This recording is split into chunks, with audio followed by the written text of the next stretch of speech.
काठमाडौँको डाक्टरसँग एउटा कुरो बोल्नु पऱ्यो भने हामीले 5,000 तिर्नुपर्छ जस्तो लाग्छ। हजुर हजुर हो काठमाडौँ डाक्टरसँग एउटा सल्लाह लिनलाई एउटा कुरो बोल्नलाई 5,000 तिर्दा पनि बोल्न पाइँदैन।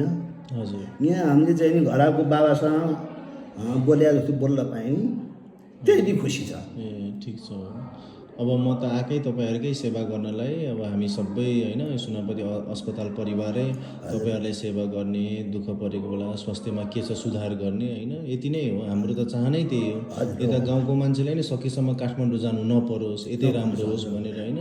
ठिक छ। अब तपाईँलाई जो सेवा सुविधा हाम्रो अस्पतालको राम्रै लाग्यो होइन? राम्रै लाग्यो। र कुनै क्यान्सर चाहिँ होला जस्तो भएको छ, यहाँ आएर क्यान्सरको पनि तपाईँले पत्ता लगाउनु भयो, तर सामान्य थिएन होला।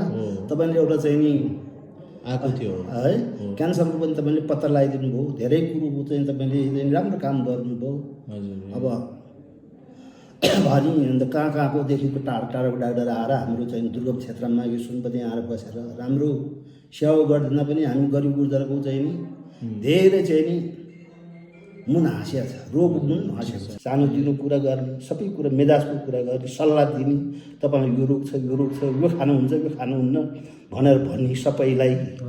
अब अरू डाक्टर चाहिँ नि म जान्छु बाहिर घाममा बसिरहेका हुन्छन्, उहाँ पढेका विद्वान डाक्टर हार बस्नु भएको छ। अरू उहाँ भिडियो एक्सरे गर्नु पऱ्यो, होलबर चेकअप गर्नु पऱ्यो, दुनियाँ गर्नु पऱ्यो, मिसिन चाहिन्छ। उहाँले एउटा चाहिँ नि नारी समात्या भएरले, पिरियड समात्या भएरले व्यथा छुट्याइदिनुहुन्छ।